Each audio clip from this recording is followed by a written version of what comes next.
हैं आप लोग बहुत मजे में होंगे। ठीक है, आज हम लोग पढ़ने वाले हैं क्या, तो अर्धनारीश्वर 12वीं कक्षा का जो बिहार बोर्ड है उसके का ये लेख है जिसके रचयिता हैं रामधारी सिंह दिनकर। इसमें स्त्री और पुरुष के संबंध में चर्चा की गई है इस लेख में, और खास तौर पे कहा गया है, जो मुख्य बिंदु कहिए वो ये है कि स्त्री में अगर पुरुष तत्व नहीं हो और पुरुष में अगर स्त्री तत्व नहीं हो तो वह पूर्ण नहीं है।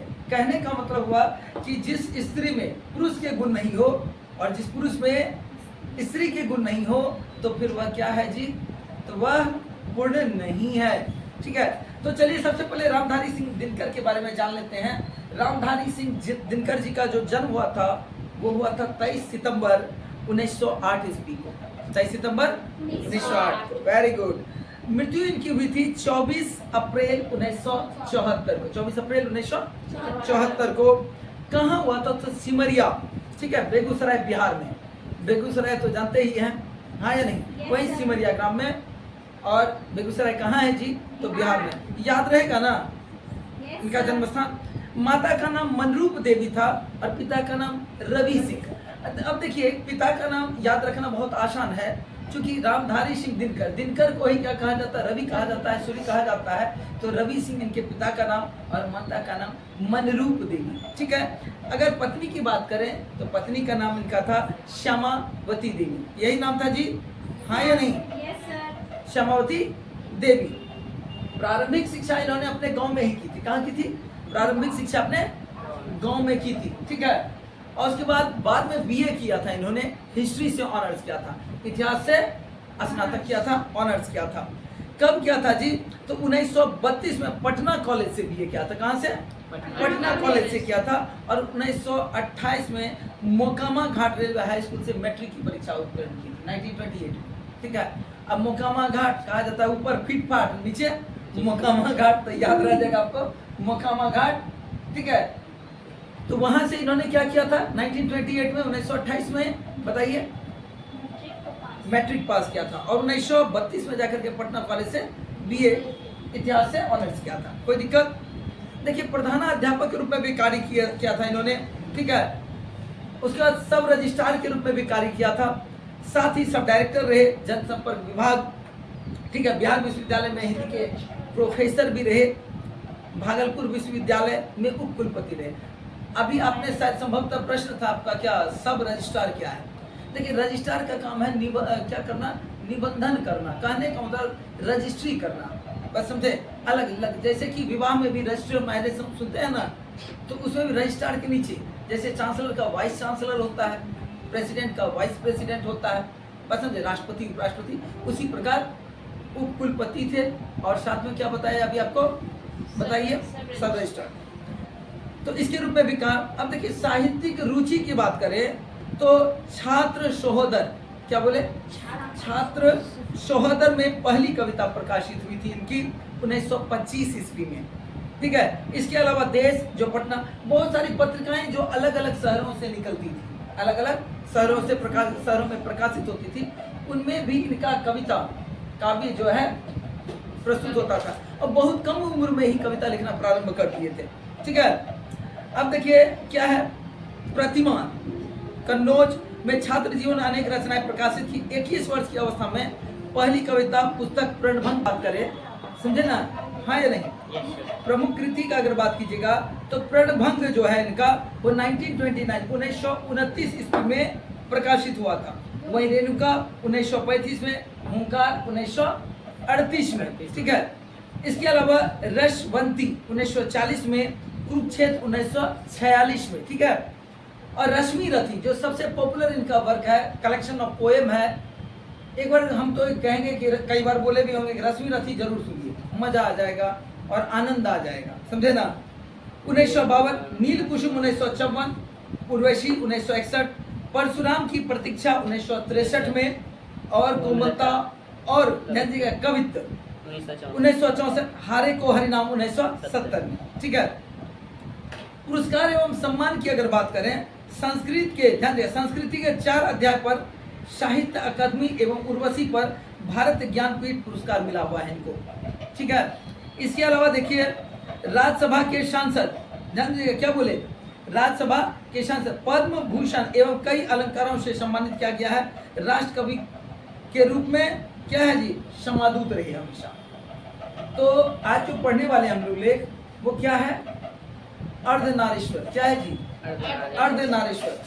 अर्धनारीश्वर में सबसे पहले एक कल्पना वाला रूप समझिए। आप लोग सब देखे होंगे कि शंकर और पार्वती का एक ऐसा रूप जिसमें आधा क्या है, शंकर जी हैं और आधे हिस्से में पार्वती जी हैं।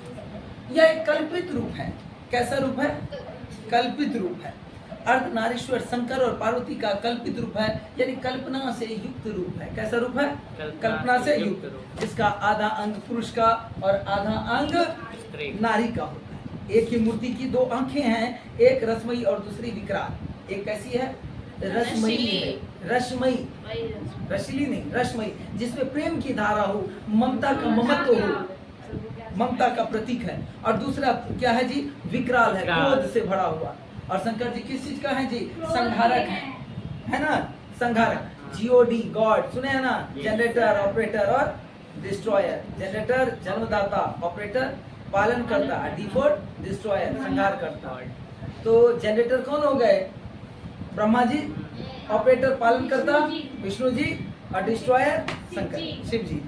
एक ही मूर्ति की दो भुजाएं हैं, एक त्रिशूल उठाए, एक हाथ में क्या है, त्रिशूल है, और दूसरी की पहुंची पर चूड़ियां, दूसरी की पहुंची पर चूड़ियां। समझ पा रहे हैं ना, कोई दिक्कत। और उंगलियां अलकतक से लाल। किससे, अलकतक से लाल। अलकतक वो आपका अलता नहीं, उसको पैर रंग लाल रंग का नहीं, देवी लोग को रंगाया जाता है, ठीक है। एवं एक ही मूर्ति के दो पांव है, एक जरीदार साड़ी से आवृत। एक तरफ क्या है, जरीदार सावरी से, साड़ी से आवृत है, सावरी नॉट, साड़ी से आवृत है, और दूसरी तरफ बाघंबर की छाल, और दूसरा बाघंबर से ढका हुआ। यहाँ पर देखिए चार पंक्तियां हैं इस प्रकार से, जो रामधारी सिंह दिनकर लिखते हैं। क्या लिखते हैं, एक हाथ में डमरू, एक में वीणा परम उदार। एक हाथ में डमरू, एक में वीणा परम उदार। एक नयन में गरल, एक में संजीवन की धार। किसकी धार, संजीवन की धार। जटाजूट में लहर पुण्य की, जटाजूट में लहर पुण्य की, शीतलता सुखकारी, बालचंद्र त्रिपुंड पर बलिहारी बलिहारी। स्पष्ट ही है, जानते स्पष्ट है, यह कल्पना शिव और शक्ति के बीच क्या कर दर्शा रहा है जी, पूर्ण समन्वय को। समन्वय समझते हैं, अंडरस्टैंडिंग। समन्वय का मतलब अंडरस्टैंडिंग। जैसे एक समन्वय बता रहे हैं, जैसे एक छात्र के रूप में, एक शिक्षक के रूप में हमारे और आपके बीच सबसे पहले क्या बनना चाहिए, समन्वय होना चाहिए। तो यह भी जो कल्पित रूप है अर्धनारीश्वर का, यह शिव और पार्वती का समन्वय रूप दर्शाता है। क्या दर्शाता है, समन्वय रूप दिखाने की, ठीक है। पूर्ण समन्वय दिखाने को निकाली गई, किंतु इसकी सारी व्याप्तियां वहीं तक नहीं रुकती है। अगर सारा अर्थ देखिएगा तो वहीं तक केवल नहीं है। अर्धनारीश्वर की कल्पना में कुछ इस बात का भी संकेत है कि नर नारी पूर्ण रूप से समान है। अर्धनारीश्वर का रूप में क्या है कि नर और नारी दोनों क्या है, समान है। परंतु हमारा समाज तो जानते ही है, थोड़ा कुंठाग्रस्त है। संभवतः लेखक इस बात पर भी जोर देते हैं कि जब ये नियम बनाया गया होगा, बंटवारा हुआ होगा, विभाजन हुआ होगा, तो नारी का जो इच्छा है उसको जानने का प्रयास नहीं किया गया होगा। कैसे, एक तरफ से जानने का प्रयास करते हैं। अर्धनारीश्वर की कल्पना में कुछ इस बात का भी संकेत है कि नर और नारी पूर्ण रूप से समान है, एवं उनमें से एक के गुण दूसरे के दोष नहीं हो सकते। अगर किसी स्त्री का स्त्रीत्व यानी कि स्त्री वाला गुण है तो वह किसी और के लिए दोषी नहीं हो सकता। अब यहाँ पर कहने का मतलब से एक ही बात है कि हम आपको बता दें, स्त्री के गुण के बिना पुरुष अधूरा है और पुरुष के गुण के बिना स्त्री अधूरी है। अब गुण से मतलब बिल्कुल ये नहीं समझिएगा कि अब कोई पुरुष यानी कि कोई लड़का क्या करे, लाली लिपस्टिक लगा ले, ठीक है, और छमक छल्लो बन करके घूमे, ठीक है, वो एब्रो कटा करके जो घूमता है, और उसके एब्रो तो लड़की भी ऐसा छपरी नहीं होती है। लेकिन अगर आप कहिएगा कि नारी का गुण का मतलब कि हाँ नारी वाला जो ये क्या कहते हैं अलंकार ले लेना, वो नहीं है, बल्कि ममता का भाव होना चाहिए। इस आप शुरू से बचपन से सुनते हुए आए होंगे, खासतौर पर लड़कों को कहा जाता है, अरे मर्द है, मर्द रोता है, अरे मर्द को दर्द होता है। क्यों नहीं दर्द होगा, वो भी तो इंसान है, उसके अंदर भी तो हृदय है, उसको भी तो तकलीफ होता है, हाँ या नहीं। लेकिन उसको बचपन से ही यह क्या चीज दर्शा दिया जाता है कि तू मर्द है, बात समझे, मर्द है यानी कि पत्थर है, तुम्हारा हृदय नहीं, वो अंबुजा सीमेंट से बना। ठीक है, अंबुजा सीमेंट। और तब कहोगे कि भैया ये जो टूटती क्यों नहीं, मत समझ रहे। तो बचपन से बच्चे को देखिएगा, खिलौना दिया जाएगा तो बंदूक दिया जाएगा, रोड रोलर दिया जाएगा, बात समझ रहे हो।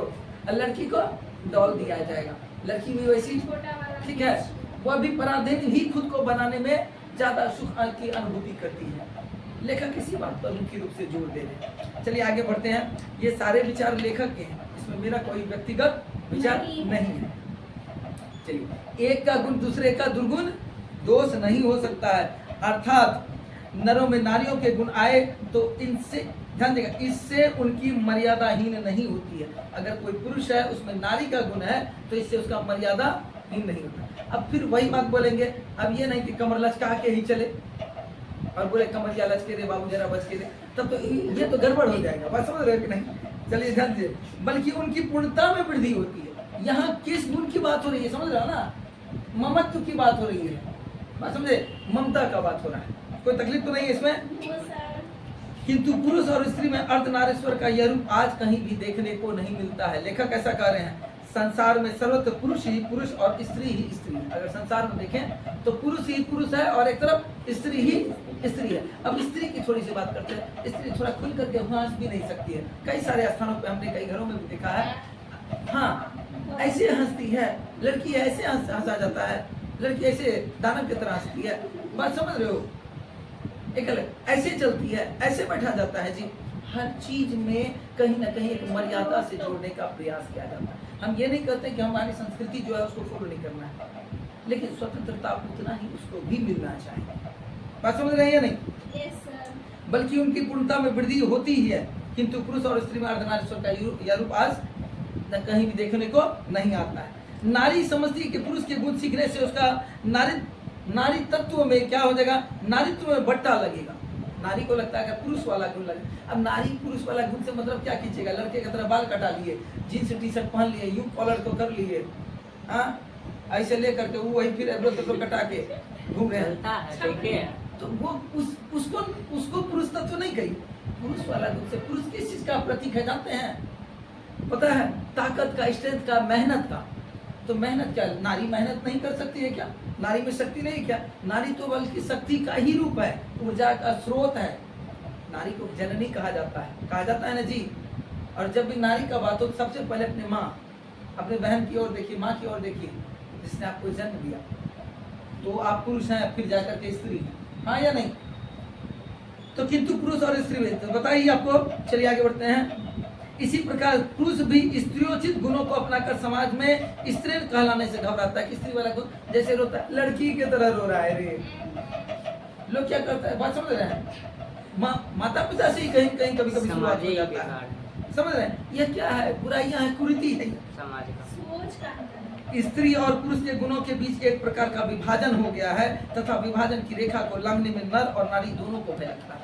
नर भी यानी कि पुरुष भी उस रेखा को, उस लिमिटेशन को, उस लाइन को क्रॉस नहीं कर पा रहे और नारी भी नहीं कर पा रहे। किंतु ऐसा लगता है, लेखक क्या लिखते हैं, किंतु ऐसा लगता है कि गुणों का बंटवारा करते समय पुरुष ने नारी से उसकी राय नहीं पूछी। जब गुण का बंटवारा किया जा रहा था संभवतः, तो पुरुष ने नारी से उसकी राय नहीं पूछी, ऐसा लगता है। लेखक कह रहे हैं अपने मन से उसने जहां चाहा नारी को बिठा दिया, अपने मन से जहां चाहा नारी को बिठा दिया। बिठा देने से मतलब उसका वह स्थान दे दिया।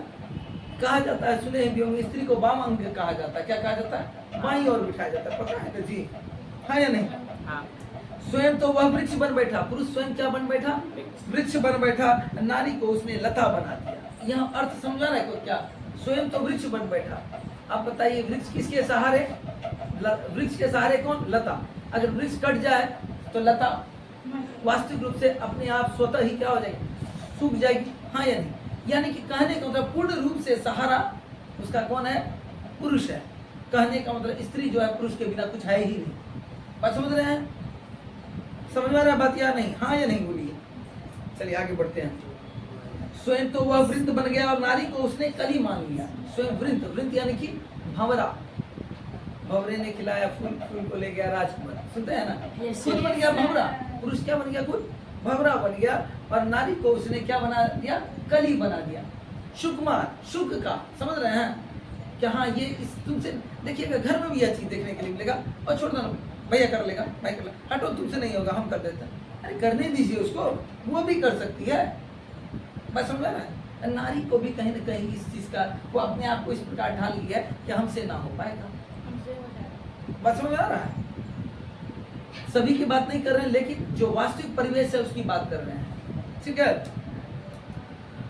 अब देखिए आगे क्या है, तब से धूप पुरुष और चांदनी नारी रही है। धूप देखो कैसा तुलनात्मक रूप से देखा गया। धूप जो है, धूप गर्माहट का प्रतीक किसको दे दिया, पुरुष को, और शीतलता प्रदान करती है नारी। ग्रीष्म नर यानी कि गर्मी नर, और वर्षा मादा रही है, वर्षा से स्त्री जो शीतलता प्रदान करती है। विचार पति है और भावना पत्नी है। विचार आइडिया, तो विचार आया तो वह क्या है, पति है, और भावना पत्नी है, फीलिंग्स। जहां भी कर्म का कोई क्षेत्र, अधिकार की कोई भूमि है, कर्म का कोई क्षेत्र आ जाए, समझ में आ रहा है क्या, कर्म का कोई क्षेत्र आ जाए, अधिकार की कोई भूमि है, सत्ता का कोई सीधा उत्स है, उस पर कब्जा नारी का नहीं नर का माना जाता है। किसका, नर है विधाता का मुख्य तंतु आय जो वस्त्र बुनकर तैयार करता है। नारी का काम उस वस्त्र पर छींटे डालना यानी कि रंग डालना मात्र है, रंगीन करना। नर है कुदाल चलाने वाला बलशाली किसान। नर क्या है, कुदाल चलाने वाला बलशाली किसान जो मिट्टी तोड़कर अन्न उपजाता है। नारी का काम दोनों को अछोड़ना पछोड़ना, दोनों समझ रहे हो, जो विनोइंग समझते हो, हैंड पिकिंग, विनोइंग, ये सब करना। हिंदी में उसको क्या कहते हैं, जैसे चूरना, चावल, फिर धान को भूसा से अलग करना, बस चावल से भूसा को अलग करना वगैरह, ये सब अछोड़ना पछोड़ना, ठीक है। नर है नदियां का वेगमय प्रभाव, अगर वेगमय विकराल रूप में आ रहा है तो वह नर स्वरूप है। नारी उसमें लहर बनकर उठती गिरती रहती है। सिंहासन तो वस्तुतः राजा के लिए होता है। सिंहासन किसके लिए होता है वास्तविकता में, राजा के लिए होता है। रानी उसके वामांग की शोभा मात्र है। रानी क्या है, की शोभा। सत्य है राजा की ग्रीवा और विशाल वक्षोदेश।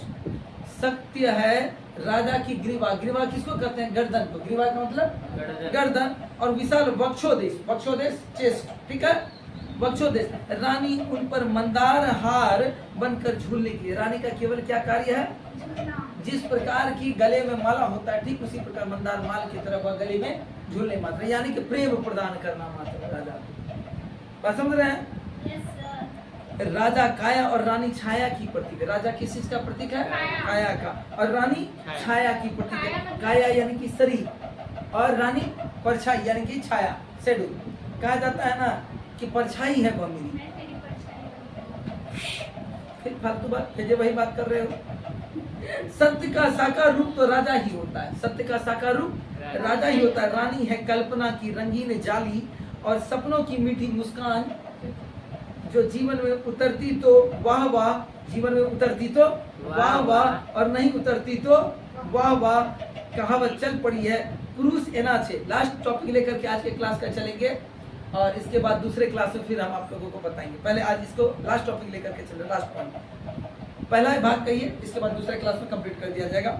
पुरुष एनाचे दिवसेर ज्वाला तप्त रौद्र दाह, कामनी एनाचे यामिनी शांति, समीरन समीरन वारी वाह। अर्थात कह रहा है दिवस की ज्वाला और तप्त धूप। पुरुष किस प्रकार है, दिवस की, दिवस यानी कि दिन का, क्या है जी, ज्वाला और तप्त धूप, ये पुरुष की लाई हुई चीजें हैं। दिन का ज्वाला और तप्त धूप क्या है, पुरुष की लाई हुई चीजें हैं। कामिनी तो अपने साथ यामिनी की शांति लाती है। किस चीज की, यामिनी की शांति। किंतु कवि की यह कल्पना झूठी है। कवि की कल्पना कैसी है, झूठी है। यदि आदि मानव और आदि मानवी आज मौजूद होते तो ऐसी कल्पना से सबसे अधिक आश्चर्य उन्हें ही होता। थोड़ा सा लास्ट टॉपिक बोले ना कि आदि मानव के समय में जब शिकार करने के लिए जाता होगा हम लोगों का पूर्वज, समझे, तो स्त्री और पुरुष दोनों साथ में ही जाता होगा, हाँ या नहीं जी। संग्रह करने के लिए, फल कंद मूल फल फूल इकट्ठा करने के लिए, भोजन इकट्ठा करने के लिए साथ में ही जाता होगा स्त्री और पुरुष दोनों, हाँ या नहीं। परंतु आज क्या है, उस समय शिकार स्त्रियां भी करती होगी। अगर इसको समझना हो तो क्या आप किसी जानवर में विभेद देखे हैं क्या, हाँ देखे हैं तो बताइए। नहीं देखे ना, दोनों में समान है। आप पहचान पाएंगे कि मान लीजिए कि अगर जेंडर का अगर नहीं बात करें, कर्म के आधार पर देखें तो पक्षी में ही कौन मेल है कौन फीमेल है, दोनों अपना कार्य करता है, दोनों अपना भोजन स्वयं ढूंढता है, हाँ या नहीं? बात समझ रहे हो कि नहीं? दोनों मिल करके। तो ऐसा ही जीवन अगर एक दूसरे का सहारा बन करके चले, स्त्री पुरुष को कम नहीं आके, पुरुष जो है स्त्री को कम नहीं आके, तब फिर बताइए कितना स्त्री का गुण भी जो है वो पुरुष में हो और पुरुष का गुण स्त्री में हो तो कितना आनंदमय हो जाएगा। गुण से पहले ही बता चुके किस प्रकार के गुण की बात किए, बात समझ में आ रहा है या नहीं? तो कैसा रहेगा जीवन? बिल्कुल किसी भी घर में आपको किसी प्रकार का झगड़ा कलेश नजर नहीं आएगा। बात समझे? उम्मीद करते, कलेश यानी कि झगड़ा, तो उम्मीद करते हैं कि आज का क्लास समझ में आया होगा। समझ में आया हाँ या नहीं? यहाँ तक कोई तकलीफ नहीं? जय हिंद, जय भारत।